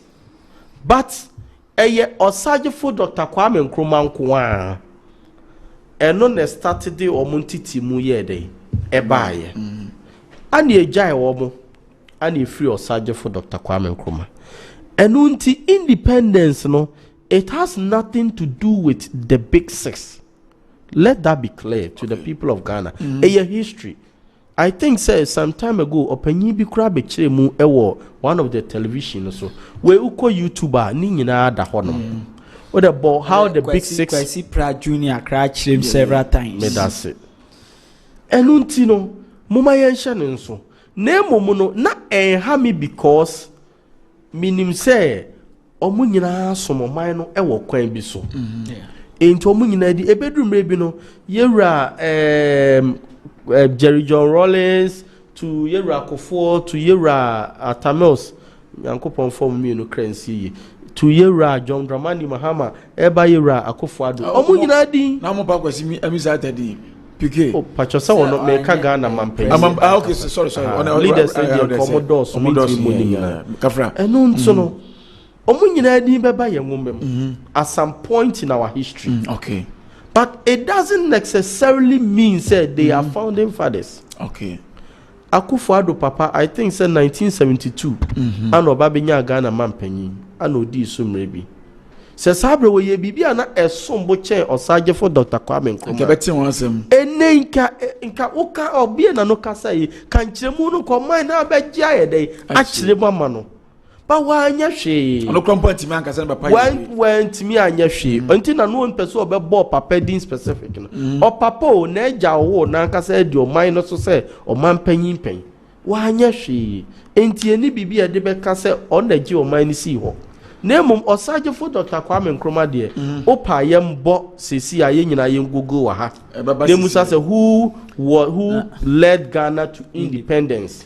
Ebebi say osaje for Dr. Kwame na ofaya unim de me ya ne say Ghana ho yenya osaje for Dr. Kwame Nkrumah nke say de ne wo ye ne project in Africa no be the face of Africa.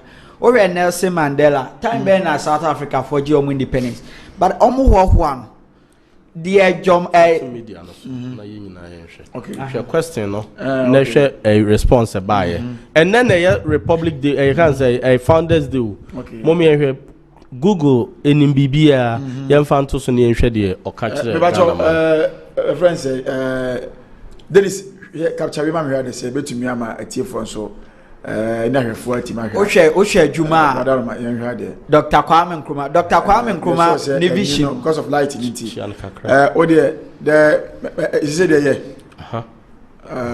okay no zo wetin ma capture na kese amaye ne hwe de we Google do yi abana no na ye hwe say you betumi okay into me because of what ohwe na mama ye man nkenkan kakra man na question no amedi kind of so no who led Ghana to into independence was Kwame Nkrumah and Agwagu yi by was say the first African born prime minister of Ghana. Kwame Nkrumah was a prominent pan-African organizer whose radical vision and bold leadership helped lead Ghana to independence in 1957. Me that's it. Head like a front first a year already no. Yebo ni padodo din. Enya Kwame Nkrumah kwa ne bo ne din. Hwe ne ni swade huna na owo no na eso chen Ghana. Yes. De ana de bia ye me ya no. Senka omo ye din som no eboa na anka nyese Africa ye brisi. Okay. Osajefo Kwame Nkrumah ohunu Africa kwa akiri. Sese ye anje or say the independence of Africa is meaningless. It's meaningless unless we get a link up with total liberation of Africa. The independence of Ghana is meaningless unless it is linked up to what? The total liberation of the African continent. As some no kind of no crepa yenya independence 1957 the likes of Singapore, Mone Malaysia, Mona yenya jaomumpu. And so Moria says still na yende ye ho. Fise ohunu se Ghana nkwanya independence na the rest of Africa nya bia ye oman ketua bi yentimi nye independent. We will not be truly independent. Enti na wo hwe the bigger scope. Said the beya ni nuanom a omonso wo Africa no. Omo nyina ye nuanom. Won say European ma kom nyina bom European Union. Ukra we visa eno anso ro bia utimi twa the whole of Europe. Sa kwan no se ne adwene ma oman epeja ana continent epeja but sankofo ya na sabotage no sabre na the means of transportation the means of communication very limited enu nti se bibia agi se utu kwan na akokohia nipa no onko na na chi ayedai aye basa okọ mienu onko mra na chi basa Kotoka otu kwa ko Vietnam a whole Ghana president ye inviting of Vietnam say e wiasen tokwa world war omra meka semu na yen entokwa ne nyede etuntwa. Look at how ana omu hunu Kwame Nkrumah enidie ne ebuo anom de man ni gidi ana omu woni mu se ono nko abemu a sa ntokwa ni nyina etu betwa osi muso okwa na Kotoka ma fa akiri no makwa se na chi pasa ni afre no Vietnam o se owura Ghana na wuti eye wo se wo ye mampanyiwa Ghana na to abayi no ye to abayi ne se mampanyi enye ku na de ne betena so enso ye ku tia no sa Kotoka ni de na to ye airport a whole airport lead obi to the country international airport the only international airport ye wo Ghana ha say sa nipa no ne de ne to do betray to Kumasi the account and prempe Minia, my wife called South Africa. That was last 2 weeks. Yeah, you be annoyed that last 2 weeks. Me check it. There is nothing like that. So it is in the process. And until the thought that NDC forecast the free SHS or more can be a I am a menji chinye bebre no. Okay. Kobeka say ne wa me Kumasi International Airport, but truly any international airport. Untimin bookie flights is here. Enka say me from South Africa to Kumasi in Pacho Debi. Aji se ebesi wa Accra ansa no afa bia ko enu nti saa na etie medase pa mame mra ho abochiwe de ebere kwa ko 5 minutes spend en sorry so na okay ene de me nkasa bibiri na ado na nkasa no onim no kre no na obi on kan no kre de we ende kro on kan no kre na mampanyi twantro so mampanyi de mampanyi di ntro mampanyi kire ye say okaze me remfri asem 2012 na atamest so no na 1 cedi $1 2 cedis I say if I were the president at the time I would tell the people of Ghana that I am sorry I will resign and go home and then and cedi you can say $1 I say and 15 over 15 cedis but I resign centro no dey sources on the time and I can cedi no but $1 and ta wo hu ni say omani nya wo chire ye wo yediem enti your reason and Ghana wo yediem confrata kan say and Ghana wo yediem ontimi nko enya Ghana ho onso hwe na o ma Ghana ye na za papa no body ono de ode ma memfa masemi enti Ghana fo yesremo ahokire ewom na nye bi na ese ka kire se Ghana wa ahokire and niema bebre show ukodwoma ontimi nto niema ne atwa wo kra ya adwuma sem and school for Legon KNUST UMAT and other institutions omusu ne say abind the taboa to adwuma so and na yem fani power public sector employment yem fani power public sector service wo intino ube wie school no abetena fie dia ene na to aba my his excellency John Dramani Mahama no onfa 24-hour economy policy and facilitate job creation economic growth na onfa enhance ye can say production you can say sector ho enu ni twama his you can say the first female vice president Bagana obe champion the interest of women. She has the interest of country at heart enye mape but ni male policy ode ba the National Women's Bank ene mamu ba mo ko banga mo ko jebesi amu ho kire mu bebrebe amunya bi krai ene the bank ba mo benya besi a interest insi wen kuma bi ti montomo aba ma his excellency John Dramani Mahama for the 24-hour economy policy to be implemented, the big push, and then Professor Jenan Opoku Ajiman to implement the National Women's Bank policy. That's a pagana for the pass ever to him. For Mama also seconds na fe yenhwe the obeka dia free yewura kwame bidia kwakache dia yo me da say the new force enidaso aba the new force enidaso ebre o my Ghana na ayi o my Ghana free NPP NDC amemwom o my bi o my ade nanso ba bia wiase adu no ye hia leader okanifu a ɔde mmirikatuo ɛbɛba ɔman no nkɔsoɔ mu because wokɔ ewiase aman na aka na wohwɛ wiase aman na aka na they are all developing as Ghana is also developing but their pace is very fast ɔmo kɔ mmirika so paa but yɛn no yɛkɔ ne sɛ akyekyedeɛ and then yɛsi school dan ne abɛtena radio so the whole month no sɛ school dan ne ɛsi na ho asɛm nko a ne yɛka ebi fly rocket eco space ebinom yɛ a big development enti ebredu sɛ yɛn so yɛhwɛ ɛwɔ saa kwan no so ɛnu nti na yehu abrantie a yɛfrɛ no Nana Kwame Bediako wɔyɛ abrantie wɔyɛ young wɔyɛ energetic wɔyɛ vibrant na niswade hunu no so sɛ wopɛ sɛ wo hu ne yi a sɛdeɛ ɔsagyefo Dr. Kwame Nkrumah te no saa na Nana Kwame Bediako nso te ɔse yɛma no kwan ne nsɛm no meka ne tiawa. Now, Ghana need a leader. Politicians have been there for a very long time, but Ghana needs a leader who can bring speed to our development. Oba 16 regional industrialization.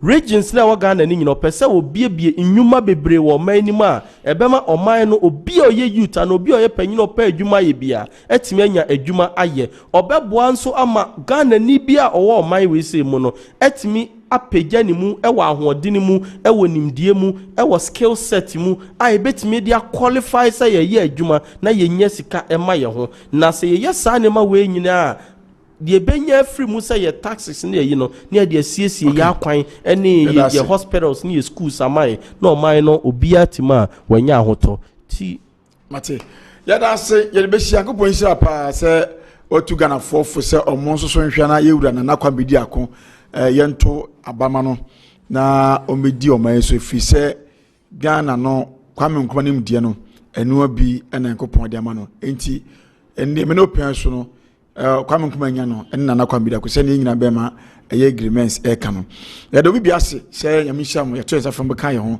na fi di nkomo e de form man Ghana ho genua be ma agreements eye Asukwa constituency chairman ewo the new force yewura Nana Kwame Bediako ni juma di a wo di the new force no wona chairman Asukwa constituency e de ma bibia afei yenua be ma Samabochi wo ye 10 president ewo KNU University Kwame Nkrumah University of Technology no papa o ye friend say president EWCCA onu kure o sign NDC communication team member enti say okotin ho na KNU University ho na on na ye friend say president enti president scan ba no me be the one because say scamba first never ni say dem oh dabi enye say first never Ghana economy na choki see o ye krema o ye hwe krema na panyini no kra okonya sika no nkrofo adwuma na ye de tax aguni mama de sika obi mama sika o sika go be yo mampani ko ye nche unya ni o ya sure anu ye usan odi awi ezika watam no ko ye odi awi oni nwie ibu ho ya pon obeti no na tudwa wa beti mo bo wade Ghana mai mesre munyina made kakra se opese obeka the new force movement no eho a yani bagie pa say be receive na they didn't kind pa a person udi hujuma ma ne so be dial *442*24# no follow prompt no register oba be can the new force movement no ho they tosu biem say wo Ashanti region ha say na say wo pese obeye part of the new force membership na ubetimi asi ye leadership no eso eno no betimi aboa pa ama waba be member of the new force within the Ashanti region. Intermediate Ashanti regional chairman no number 8 tudwa se be ya obetimi afresi no so na wa kire be bi poti ya wo na wodo aka sa group na ho 0261 095251 0261 095251 and I'm also as Asukwa constituency leader and also ubetime reach me on 024 00 64 659 024 00 64 659 within the agreements with us. That's it. And there's a Ghana for to about him near Mombesha. That me ready. Mombesha economy. Promises and anado any baumia at the share Ghana for one district, one factory, say oh ana ene wo omo behwe se dollar ne 1 cedi no omo ka se omo de 1 cedi be ko $1 omo behwe se ene 1 cedi ye $1 adwuma sem the Ghana for me what for one number to you so one number be my number there o betimi a reach me on my social handles political abochi and Samuel abochi at 1 X mate me da se yenua bema Samuel abochi na sene ne ni asia bre na fi se o ma hwen ne dia this go to contra Burkina Faso cause na why wa de pa me Canada but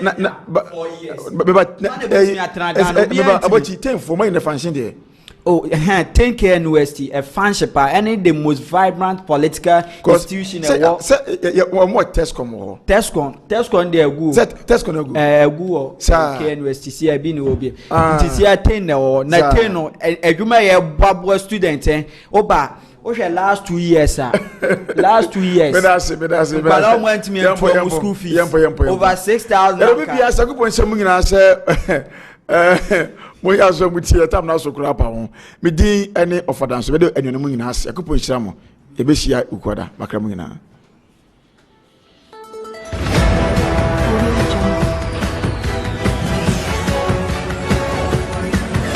Audio